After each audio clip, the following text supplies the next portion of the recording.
Shalom, shalom, peuple de Dieu.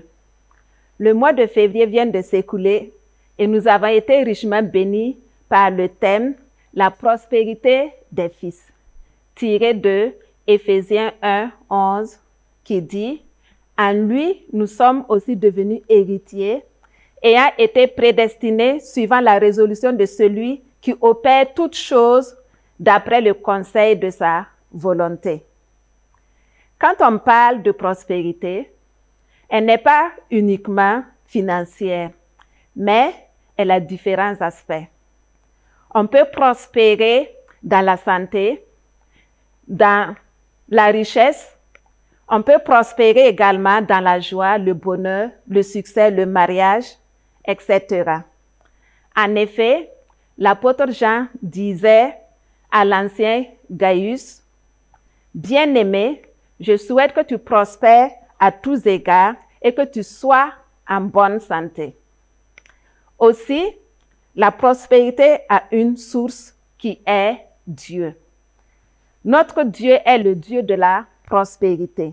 Tu ne peux donc pas prospérer sans lui. Ce n'est pas la peine de courir de gauche à droite pour chercher la bénédiction, pour chercher la prospérité. Il faut t'attacher à Dieu, car il est le Dieu de la prospérité. Et il faut le mettre à la première place dans tous les domaines ou aspects de ta vie. Nous voyons cela dans Matthieu 6, 33. Il faut rechercher premièrement le royaume de Dieu et sa justice. Et toutes les autres choses nous seront données par-dessus tout. Nous sommes héritiers de Dieu et co-héritiers avec Christ.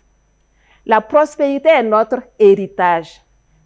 Mais avant de parler d'héritage, l'héritier doit d'une part connaître son identité en Christ et d'autre part décliner son identité par sa vie, sa manière d'être, par sa foi, par ses œuvres et ses actions.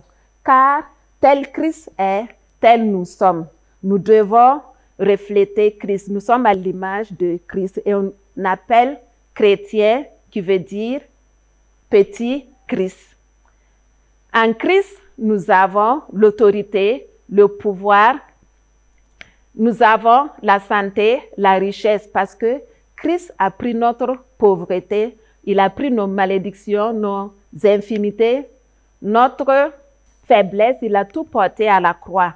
Et par sa mort et sa résurrection, nous sommes plus que vainqueurs et il nous donne de prospérer dans tous les domaines de la vie. Aussi, nous devons prospérer dans notre héritage. L'héritage, c'est ce que Dieu a prédestiné pour ta mission sur la terre. Et l'héritage est selon ta capacité de gestion. Dieu ne va pas te donner quelque chose que tu ne peux pas gérer, sinon il va te détruire. L'héritage est réservé aux fils, à ceux qui sont matures et non aux enfants. Tu ne peux pas prospérer, tu ne peux pas bénéficier de ton héritage si tu es enfant. Quand tu es enfant, ce sont les maîtres qui gèrent ton héritage. Donc, pour bénéficier de ton héritage et prospérer dans ton héritage, il faut être mature. Pour être mature, il faut être conduit par le Saint-Esprit, comme nous le voyons dans Galates 5, 22. Il faut porter le fruit de l'Esprit. Il faut savoir qu'on peut perdre son héritage. Nous voyons cela avec la parabole du fils prodigue. Il a demandé à son père son héritage et son père l'a donné malgré lui. Et quand le fils a pris, il s'est éloigné de son père parce qu'il voulait mener une vie qui lui plaît. Il voulait vivre dans la débauche. Il voulait vivre les désirs de sa chair.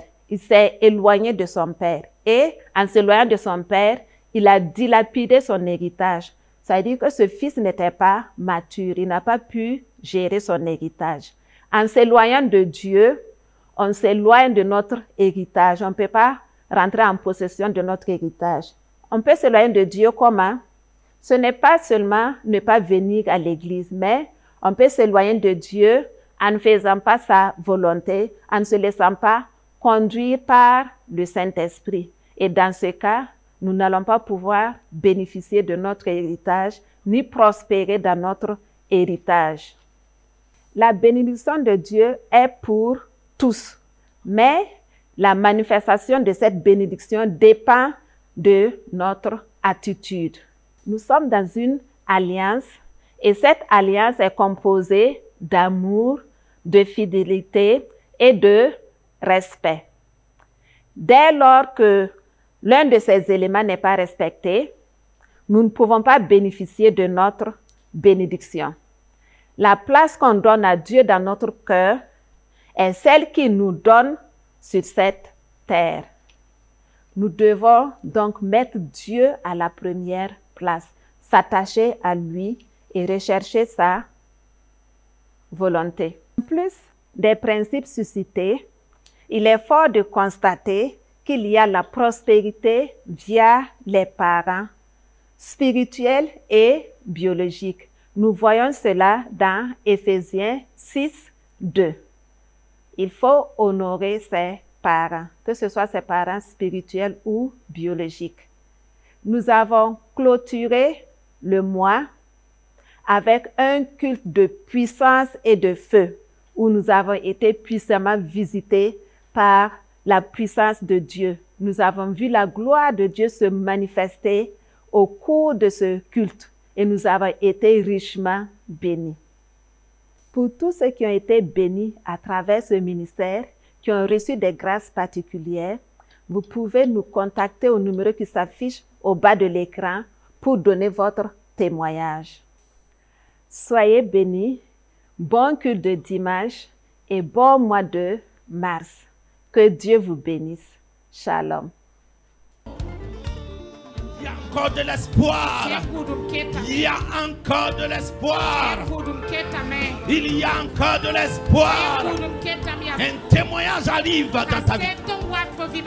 Après la démonstration de la puissance de Dieu, on ne parlera plus de Daniel, mais on parlera de toi. On donnera ton témoignage. On donnera ton témoignage. L'impossible se transforme en possibilité dans ta vie.